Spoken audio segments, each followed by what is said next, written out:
Ini adalah channel Malfresh, menghadirkan alur cerita yang sangat the best, bisa menghibur dan menghilangkan stres. Yang belum subscribe ya subscribe dulu guys. 9 dari 10 orang belum mengetahui kalau dengan memencet like dan memberi komentar adalah dukungan untuk membuat channel favorit kalian semakin naik dan berkembang. Terima kasih bagi yang udah, dan inilah alur cerita si episode 7. Awalnya, Magra tidak percaya ketika mendengar Ratu Ken berhasil ditangkap oleh pihak komplotan kakek Nono. Tapi kakek Nono sudah mengantisipasi hal itu dengan ikut mengirimkan amulet yang telah ia keluarkan dari tubuh Ratu Ken. Kakek Nono lalu mengirim surat meminta tebusan melalui bawahannya yang memiliki kemampuan Shadow, sehingga Jenderal Tamakti dan pasukannya tidak menyadari keberadaan mereka.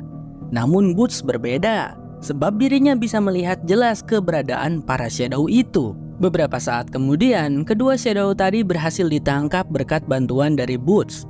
Salah satu dari Shadow telah dibunuh, sementara satunya lagi tengah diinterogasi oleh Jenderal Tamakti untuk dipaksa mengatakan di mana Ratu Ken ditahan. Karena Shadow itu tidak ingin bernasib sama, akhirnya ia pun memberitahu di mana Ratu Ken berada. Setelah berhasil mendapatkan informasi dari Shadow tadi, Jenderal Tamakti kemudian pergi menemui Magra yang berada di dalam tenda. Di situ Jenderal Tamakti mengungkapkan kalau dirinya merasa terbantu oleh Boots karena telah menangkap kedua suruhan kakek Nono.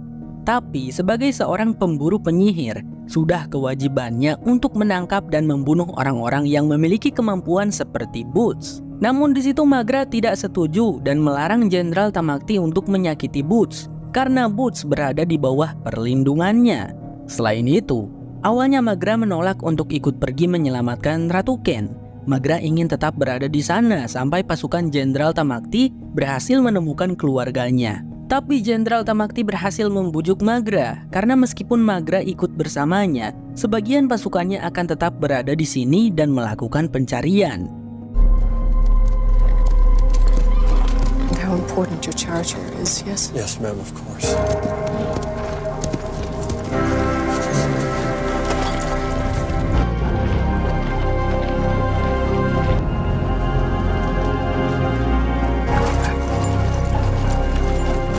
Di sisi lain, Ratu Ken kembali disiksa hanya karena bel yang dipasang di tangannya berbunyi. Bel itu sengaja dipasang di tangan Ratu Ken agar kakek Nono bisa tahu saat Ratu Ken bergerak ataupun mencoba melarikan diri. Kakek Nono memperingati Ratu Ken akan hal itu. Tapi Ratu Ken justru malah membunyikan belnya dengan sengaja, sehingga dia harus mendapat beberapa pukulan dari para penjaga kakek Nono. Sementara itu, Baba Boss dan keluarganya kembali melanjutkan perjalanan mereka menuju tempat Jerlamarel. Ya, karena mungkin berpikir kalau Magra sudah tiada. Setelah berjalan seharian, mereka memutuskan untuk beristirahat di suatu tempat. Namun setelah semua orang telah tertidur, Baba terbangun dengan wajah panik karena mendengar suara teriakan dari seseorang. Selain Baba, Paris juga mendengar suara teriakan yang sama. Itu karena mereka tengah berada di sekitar Badlands, yaitu daerah tanpa hukum. Jadi intinya suara itu berasal dari orang yang lagi disiksa atau dibunuh. Paris lalu bertanya apakah Haniwa dan Kofun tahu tentang kondisi Baba Boss yang kurang sehat. Karena meski Baba tidak memberitahu, Paris bisa merasakan dan menyadari hal itu. Tapi Baba berkata kalau kedua anaknya tidak perlu mengetahuinya. Keesokan harinya mereka melanjutkan perjalanan. Namun di tengah perjalanan, Paris tiba-tiba muntah karena katanya mencium aroma kematian. Setelah dicari tahu, ternyata bau tersebut berasal dari mayat-mayat yang sengaja digantung di sebuah tiang kayu. Pada salah satu tiang terdapat sebuah pesan yang berbunyi, "Dunia baru ada di depan, dewa yang baru ada di sana. Masuk, lihat dan nilai. Masuk dan temukanlah kematian. Jerlamarel." Sudah jelas jika orang yang meninggalkan pesan tersebut ialah Jerlamarel, dengan maksud untuk memperingati para pemburu penyihir untuk tidak mendekati wilayahnya. Setelah membaca pesan itu, Kofun seketika merasa ragu untuk melanjutkan perjalanan. Tapi mereka sudah pergi terlalu jauh dan tidak mungkin untuk kembali lagi, mengingat telah banyak pengorbanan agar bisa sampai ke tempat tersebut. Kembali pada Boots, tampak dirinya sekarang tengah memata-matai komplotannya kakek Nono. Dia mengamati di mana posisi kakek Nono dan berapa jumlah orang yang berjaga di sana. Setelah mengetahui semua hal itu, ia segera melaporkan semua informasinya kepada Jenderal Tamakti, sehingga Jenderal Tamakti dapat menyusun rencana penyelamatan Ratu Ken dengan lebih matang, tanpa menimbulkan resiko yang tidak perlu. Setelah mendengar informasi dari Boots, Jenderal Tamakti mengatakan harus ada satu orang yang dapat menyelinap dan membunuh satu persatu para penjaga tanpa ketahuan. Awalnya Boots mengusulkan agar dirinya lah yang mengambil peran itu, tapi Jenderal Tamakti menolaknya karena dia sendiri yang akan pergi. Singkat cerita, Jenderal Tamakti pergi seorang diri untuk misi membunuh para penjaga. Karena keahlian dan kemampuan yang dimilikinya, membuat Jenderal Tamakti dapat melaksanakan misi tersebut tanpa kendala yang berarti.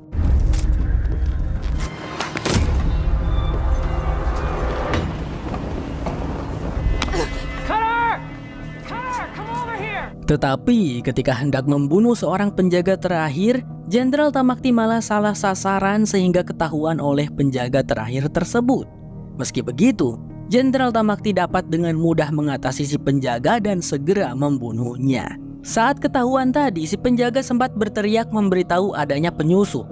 Kakek Nono yang mendengar itu langsung mencari sebuah pisau untuk pertahanan diri. Namun belum sempat menemukan pisaunya, tiba-tiba Korra muncul dan melukai kaki si kakek hingga terjatuh. Setelah terjatuh, Ratu Ken langsung menjerat leher kakek Nono dengan rantai di tangannya, hingga kakek tua itu kehabisan nafas dan meninggoy. Ternyata saat Korra melaporkan identitas asli Ratu Ken kepada kakek Nono, bukan karena ia berada di pihak kakek tua itu, tapi Korra sengaja melakukannya karena hal itu merupakan bagian dari rencananya dengan Ratu Ken. Ratu Ken bisa menduga kalau kakek Nono akan meminta uang tebusan pada para pemburu penyihir, tapi justru itu adalah satu-satunya cara agar Jenderal Tamakti bisa tahu keberadaan Ratu Ken dan datang untuk menyelamatkannya. Setelah misi penyelamatan itu berhasil, Jenderal Tamakti kemudian mempertemukan Ratu Ken dengan Maghra. Tapi si jenderal tidak memberitahukan hal itu dan hanya mengatakan jika yang datang adalah seorang tabib. Meski sebelumnya Ratu Ken telah merebut sesuatu dari Maghra, Ratu Ken tetaplah kakaknya, dan Maghra begitu sedih melihat keadaannya yang sekarang. Sementara Ratu Ken sendiri merasa familiar dan tidak asing setelah memegang tangannya Maghra. Ia pun bisa tahu dan segera menyadarinya ketika Maghra hendak pergi meninggalkan tempat itu. Ratu Ken lalu mulai menceritakan kejadian sebenarnya mengapa ia bisa ditangkap oleh kakek Nono. Karena yang semua orang tahu bahwa di istana kan terdapat banyak sekali prajurit dan penjaga. Mustahil bagi seorang kakek Nono bisa menculiknya jika Ratu Ken berada di dalam istananya sendiri. Sebab itu Ratu Ken pun menjelaskan alasannya pergi hingga berakhir diculik oleh kakek Nono. Ratu Ken menceritakan semuanya dengan jujur tentang para anggota parlemen yang menyusun rencana pembunuhan terhadapnya. Ketika para anggota parlemen ataupun rakyatnya mulai berbalik dan tidak lagi di pihaknya, Ratu Ken memutuskan untuk membunuh mereka lebih dulu daripada terbunuh. Jenderal Tamakti yang telah mendengar semua itu mengungkapkan kekecewaannya. Sebab apa yang telah Ratu Ken lakukan sudah membuat para prajuritnya kehilangan keluarga mereka. Kejam memang si Ratu Kencana ini. Kembali pada Baba Boss dan keluarganya. Setelah memutuskan untuk melanjutkan perjalanan mereka, kini mereka tampak berjalan menyusuri sebuah hutan. Tiba-tiba, Baba berhenti berjalan karena merasakan adanya sesuatu yang mencurigakan. Begitu pula dengan Paris. Tapi Haniwa ingin mereka terus melanjutkan perjalanan, sebab ia maupun Kofun tidak melihat adanya sesuatu yang aneh di sekitar mereka. Meski Haniwa berkata begitu, Baba Boss tidak bisa mengabaikan instingnya dan memilih untuk tetap bersikap hati-hati. Ia lalu melemparkan sebuah batu dan ternyata dugaannya benar. Ketika batu itu terjatuh di tanah, batu tersebut langsung dihujani beberapa anak panah. Mengetahui jika dugaannya benar, Baba berkesimpulan bahwa jalan di depan mereka terdapat sebuah jebakan suara dan juga ada seorang pemanah. Baba Boss kemudian meminta Kofun untuk menunjukkan dari arah mana anak panah itu berasal, sehingga dia bisa tahu keberadaan si pemanah tersebut. Setelah mengetahui di mana salah satu pemanah itu berada, Baba kemudian melemparkan senjatanya dan tepat mengenai si pemanah hingga si pemanah itu terjatuh. Melihat jika si pemanah itu berhasil ditumbangkan oleh ayahnya, Haniwa berniat untuk mengambil senjata milik si pemanah. Tapi Bow melarang Haniwa untuk pergi sebab ia yang akan mengambilnya. Mereka belum tahu pasti ada berapa jumlah si pemanah. Dan jika Haniwa mengambil langkah yang gegabah, dia mungkin akan terluka. Meski begitu, Bow memiliki kemampuan untuk bisa berjalan tanpa menimbulkan suara, yaitu kekuatan Shadow. Sehingga hanya dirinya yang dapat mengambil senjata si pemanah dengan lebih aman. Sayangnya, setelah Bow berhasil mengambil pedang dan busur si pemanah, salah satu anak panah yang ikut diambilnya terjatuh. Hal itu langsung memancing pemanah lain untuk menargetkan Bow. Dan salah satu anak panah berhasil mengenai kakinya. Mengetahui Bow terluka, Haniwa segera beranjak pergi menolongnya. Kofun yang melihat Haniwa berjalan ke arah jebakan langsung berteriak khawatir. "Haniwa, jangan!" teriak Kofun. Tetapi karena Kofun menyebut nama Haniwa, salah satu penjaga yang mendengar nama tersebut mengenali namanya dan menyuruh pemanah lain untuk tidak menyerang. Pemanah itu lalu berkata bahwa Jer Lamarel telah menunggu kedatangan mereka di majelis pencerahan. Sayangnya menurut peraturan hanya Haniwa dan Kofun yang diizinkan untuk masuk. Bahkan Bow yang tengah terluka juga tidak diperbolehkan. Mendengar hal itu seketika membuat Kofun merasa ragu untuk menemui Jer Lamarel. Sementara Haniwa tetap bersikukuh untuk masuk. Hingga pada akhirnya, Baba Bos yang mengambil keputusan agar kedua anaknya tetap melanjutkan. Sudah terlalu banyak hal yang mereka korbankan hingga bisa sampai ke tempat itu, termasuk kehilangan Magra. Jika mereka tidak melanjutkan perjalanan, maka semua pengorbanan itu hanya berakhir sia-sia. Meskipun merasa berat dan tidak rela, Baba Bos tetap meminta kedua anaknya untuk mengikuti takdir mereka, yaitu menemui Jer Lamarel, ayah kandung mereka. Kofun yang mendengar itu langsung memeluk Baba Bos sembari mengatakan kalau Baba tetaplah ayahnya. Setelah berpamitan dengan kedua anaknya, Baba Bos lalu menggendong Bow di punggungnya. Mereka harus pergi ke suku lain dan meminta tabib untuk mengobatinya. Sebelum pergi, Paris memberikan nasihat bahwa anugerah penglihatan dapat membutakan hati semua orang termasuk mereka berdua. Oleh karena itu, Kofun dan Haniwa harus tetap rendah hati dan tidak berpikir lebih sempurna dari orang lain. You and me together, little brother. Haniwa and Kofun. Setelah berpisah dengan kedua anaknya, Baba Bos memutuskan untuk tinggal sementara waktu di sekitar tempat itu. Karena bagi Baba, anak-anaknya adalah rumahnya. Selain itu, ia hanya ingin memastikan kalau Haniwa dan Kofun sudah berada di tempat yang aman.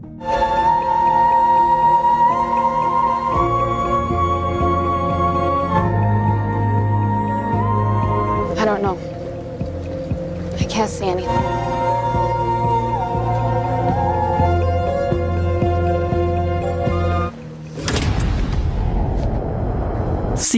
Bersambung berlanjut ke episode 8. Episode kali ini dimulai dengan memperlihatkan Haniwa dan Kofun yang hendak melewati sebuah jembatan untuk menemui Jer Lamarel. Dan bersamaan dengan itu, muncul sosok Jer Lamarel yang menyambut kedatangan mereka. Pria itu memeluk kedua anaknya secara bergantian. Jer Lamarel kemudian mengajak Haniwa dan Kofun untuk masuk ke dalam sebuah tempat yang disebut sebagai majelis pencerahan. Awalnya tempat itu ialah sebuah penjara yang sudah lama terbengkalai. Namun bagaikan sulap, Jer Lamarel mampu mengubah penjara itu menjadi sebuah tempat yang layak untuk dihuni. Jer Lamarel juga memperbaiki generator listrik sehingga listrik bisa kembali menyala. Setelah itu, Jer Lamarel mempertemukan Haniwa dan Kofun dengan saudara-saudaranya yang lain. Ternyata Jer Lamarel memiliki anak lagi selain Haniwa, Kofun, dan Boots. Kan udah saya bilang guys, Jer Lamarel ini emang agak lain lah. Mentang-mentang dia bisa melihat, mengharemlah dia. Sama seperti Haniwa dan Kofun, anak-anak Jer Lamarel yang lain juga memiliki kemampuan penglihatan. Seorang pemuda bernama Oloman yang tampak lebih tua dari Haniwa dan Kofun menyambut hangat sembari berkata kalau dirinya adalah kakak dari keduanya. Awalnya Haniwa bingung dan tidak menyangka bahwa ada anak lain selain mereka. Tapi melihat sambutan Oloman dan juga anak-anak lain yang ramah, sepertinya mereka telah mengetahui dan menunggu kedatangan Haniwa dan Kofun di sini. Setelah selesai makan malam bersama, Jer Lamarel lalu mengantarkan Haniwa dan Kofun ke kamar mereka masing-masing. Selain adanya listrik, tempat itu juga dilengkapi beberapa fasilitas seperti pemanas air, sehingga mereka dapat memilih untuk mandi dengan air hangat maupun dingin. Setelah selesai membersihkan diri, Ko pun mendatangi kamar Haniwa karena ia tidak terbiasa tidur sendiri. Setelah berbaring di samping Haniwa, Ko pun mengungkapkan kerinduannya pada Baba Boss. Tidak hanya Ko pun, Haniwa juga berkata bahwa ia merasakan hal yang sama. Di sisi lain, Jenderal Tamakti pergi menemui Magra untuk mengungkapkan kekecewaannya terhadap tindakan jahat yang telah Ratu Ken perbuat terhadap rakyatnya sendiri. Jika hal ini diketahui oleh para prajurit, maka kemungkinan besar akan terjadi pemberontakan. Untuk mencegah hal itu, hanya ada satu cara, yaitu dengan menurunkan Ratu Ken dari tahta dan menunjuk Magra sebagai ratu yang baru. Karena jika tidak, terpaksa mereka harus menyingkirkan Ratu Ken. Magra merasa ragu kalau Ratu Ken mau dengan sukarela turun dari tahtanya, sebab ia sudah hafal dengan sifat dari kakaknya tersebut. Tetapi tidak ada pilihan lain. Maka dari itu Jenderal Tamakti menyarankan agar Magra berbicara sendiri dan membujuk kakaknya itu. Tak jauh dari sana, Korra tampak sedang berusaha menghasut Boots yang ditugaskan Tamakti untuk mengawasinya.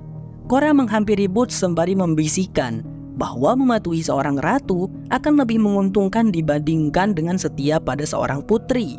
Setelah mendengar ucapan itu, sepertinya Boots bisa dengan mudah terpengaruh oleh perkataan Korra. Sementara itu, Magra segera pergi menemui Ratu Ken menuruti saran dari Jenderal Tamakti tadi. Kondisi Ratu Ken sendiri masih belum stabil meski luka-lukanya telah diobati oleh tabib. Magra lalu memberikan sebuah pesan yang berisi penurunan tahta untuk dibacakan oleh Ratu Ken di depan para prajurit. Magra mencoba membujuknya karena apa yang ia lakukan adalah demi keselamatan Ratu Ken sendiri. Tapi sesuai perkiraan, Ratu Ken bersikeras menolak hal tersebut. Magra yang kesal karena sikap keras kepala kakaknya memutuskan untuk pergi. Setelah sebelumnya memperingati Ratu Ken untuk mempertimbangkan keputusannya lagi. Pada keesokan harinya di majelis pencerahan, Jer Lamarel mengajak Haniwa dan Ko pun untuk pergi berkeliling. Jer Lamarel membawa mereka ke sebuah perpustakaan yang cukup besar dengan koleksi buku yang banyak.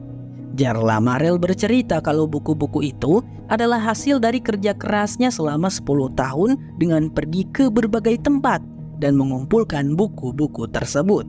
Dalam perjalanannya itu, Jer Lamarel berusaha untuk menemukan orang yang memiliki kemampuan penglihatan yang sama sepertinya. Sayangnya, usahanya itu tidak membuahkan hasil sama sekali. Karena itu, Jer Lamarel memutuskan untuk membuat manusia yang bisa melihat dengan caranya sendiri. Dan terbukti ia berhasil menghasilkan keturunan yang memiliki kemampuan sepertinya. Mendengar ceritanya itu, tiba-tiba Ko pun menyela dan memberitahu Jer Lamarel tentang kematian Magra. Mengetahui itu, Jer Lamarel mengatakan turut berduka, tapi wajahnya tidak tampak bersedih sama sekali. Jer Lamarel menganggap kalau dirinya adalah jembatan yang menghubungkan dunia gelap dan masa depan yang lebih baik. Meski mereka bersedih atas kematian Magra, Jer Lamarel mengingatkan bahwa mereka tidak boleh sampai melupakan tugasnya, sebab mereka adalah orang-orang yang terpilih. Di sisi lain, Baba Boss, Paris, dan Bow pergi ke tempat tinggal suku Valea. Mereka ke sana untuk meminta bantuan demi mengobati Bow yang terluka akibat terkena anak panah. Melihat kedatangan mereka, kepala suku Valea berkata ikut prihatin dengan apa yang menimpa penduduk suku Alkeni. Namun ia juga tidak ingin hal itu terjadi kepada penduduk sukunya, sehingga ia menolak ketiganya untuk tinggal karena tidak ingin memancing kedatangan pemburu penyihir.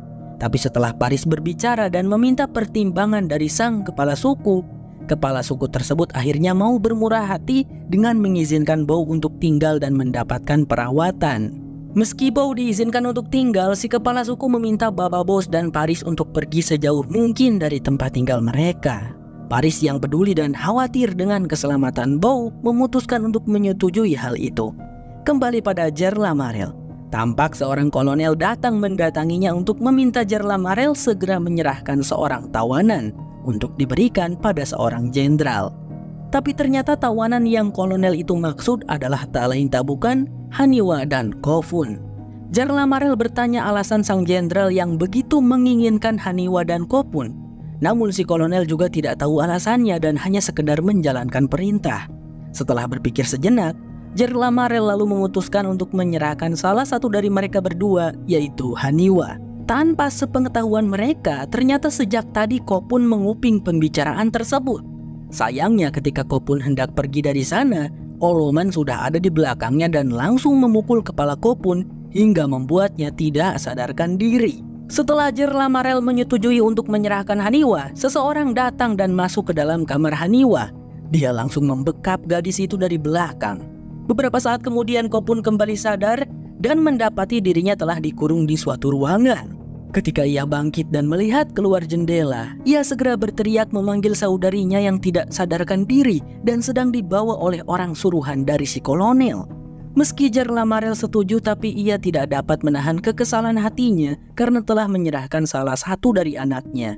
Jerlamarel terpaksa melakukan itu sebab ia terlanjur melakukan kesepakatan dengan sang jenderal. Sementara itu, Pari seketika terbangun dari tidurnya karena merasakan pirasat buruk yang menimpa Haniwa dan Khopun.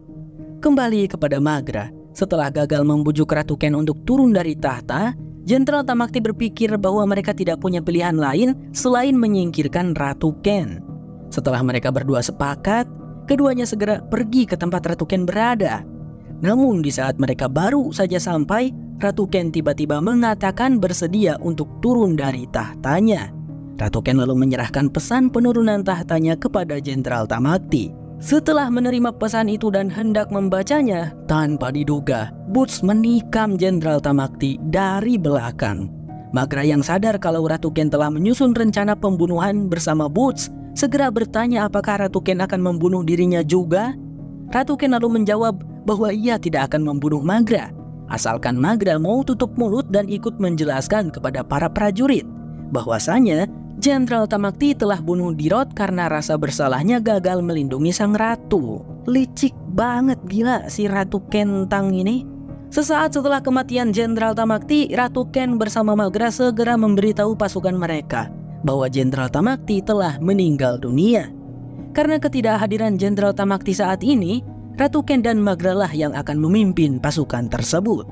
Maghra lalu memerintahkan pasukannya untuk pergi ke Jalan Lavender demi mencari keluarganya yaitu Bababos, Haniwa, Khopun, Paris, dan Bow. Sesaat sebelum mereka pergi, mereka membakar bangunan tempat tubuh Jenderal Tamakti berada. Gak enak banget ya guys jadi prajurit Ratu Ken, udah mah nyawa mereka gak ada harganya. Disuruh-suruh harus selalu nurut, jauh dari keluarga lagi. Keluarga mereka juga dibunuh sama Ratu Ken.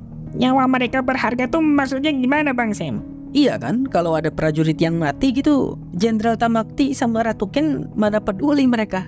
Gak ada sedih-sedihnya gitu, jadi nyawa mereka tuh gak berharga. Di sisi lain, Jerlamarel pergi menemui Khopun untuk menjelaskan alasannya menyerahkan Haniwa kepada orang-orang Trivantian. Sebelumnya ia telah melakukan kesepakatan dengan si jenderal yang selama ini telah melindungi tempat itu dari para prajurit Ratu Ken. Tidak hanya itu, Jerlamarel bersama sang jenderal juga telah sepakat dan akan bekerja sama untuk menaklukkan pasukan Ratu Ken. Meski telah mendengar penjelasan dari Jerlamarel, Khopun tetap merasa kecewa dan marah kepada Jerlamarel. Ia lalu membenturkan kepalanya dengan keras hingga melukai ayah kandungnya itu. Jerlamarel yang gagal membujuk dan telah kehilangan minat terhadap Khopun segera memerintahkan bawahannya untuk membawa pergi Khopun lalu mengeksekusinya. Gila ini Jerlamarel, jahat rupanya dia guys. Setelah mendapatkan perintah tersebut, kedua bawahan Jerlamarel langsung menyeret Khopun keluar. Saat Khopun akan dieksekusi, untungnya Bababos datang tepat waktu dan menyelamatkannya. Mereka berdua kemudian memutuskan untuk kembali masuk dan berniat memberi Jerlamarel pelajaran karena telah berkhianat pada mereka. Setelah membunuh beberapa penjaga, Khopun memberikan Bababos isyarat sebelum mereka pergi berpencar. Setelah berjalan lebih dalam, akhirnya Bababos berhasil menemukan Jerlamarel yang tengah berada di perpustakaannya. Bababos begitu marah karena Jerlamarel dengan tega menyerahkan putrinya kepada orang-orang Trivantian. Jerlamarel lalu mencoba membela diri dengan beralasan sudah terlanjur melakukan kesepakatan dengan sang jenderal dan jenderal itu bernama Edo Bos. Nama itu terdengar familiar di telinga Bababos karena ternyata Jenderal Edo Bos adalah saudara dari Bababos sendiri. Entah apa maksud dan tujuan si Edo, Namun Baba tahu bahwa Jenderal Edo pasti berniat melakukan hal buruk kepada Haniwa. Dan karena hal itu juga membuat Baba merasa semakin marah. Selama ini Baba Bos telah menganggap Jerlamarel sebagai orang baik sekaligus penyelamatnya. Namun kini ia sadar bahwa Jerlamarel tidak lebih dari seorang pengkhianat. Lalu Baba Bos dan Jerlamarel pun bertarung 1 lawan 1.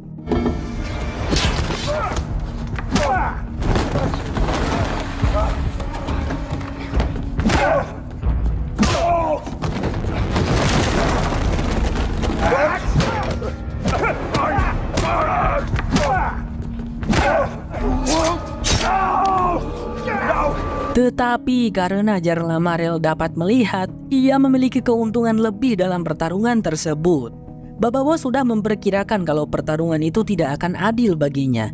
Tapi berkat rencana dari Kofun, ia berhasil membuat pertarungan itu menjadi adil.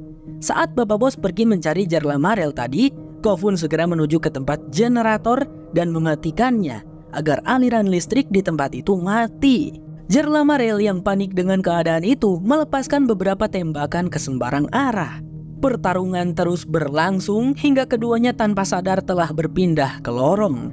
Pertarungan berjalan cukup sengit sampai tiba-tiba Olaman muncul dan hendak membantu Jerlamarel. Namun di saat Olaman akan menembakkan pistolnya, Kofun muncul dari belakang dan langsung menghantam kepala si Olaman hingga tidak sadarkan diri. Baba Bos yang telah berhasil memojokkan dan menjepit Jerlamarel segera memanfaatkan kesempatan itu untuk menusuk kedua mata Jerlamarel dengan tangannya sendiri. Sepertinya Baba Bos tidak berniat membunuh Jerlamarel dan hanya membiarkannya seperti itu. Karena dengan merenggut kemampuan penglihatan Jerlamarel adalah satu-satunya hukuman yang paling pantas diterima olehnya. Mantap Baba Bos, puas saya lihatnya. Setelah itu, Baba dan Kofun segera keluar dari tempat itu dan menemui Paris yang telah menunggu mereka. Setelah berjalan cukup jauh masuk ke dalam hutan, tiba-tiba Kofun berhenti melangkah dan Baba Bos segera menanyakan apa yang telah dilihat oleh Kofun. Kofun lalu memberitahu bahwa tidak jauh di bawah sana terdapat sebuah menara-menara tulang para dewa. Mendengar itu, Paris pun dapat merasakan kalau Haniwa telah dibawa ke tempat tersebut. Oleh sebab itu, Baba Bos berencana untuk ke sana dan menyelamatkan putri kesayangannya. Si bersambung berlanjut ke episode 9. Terima kasih udah nonton sampai habis. Sehat selalu ya buat kalian teman-teman. Saya Sam Sulkohar pamit dan bye-bye. Menyanyikan tentang kamu, menangis, tertawa, amarah, dan gelisah menjadi bumbu, dan semua latar biru menjadi saksi bisu.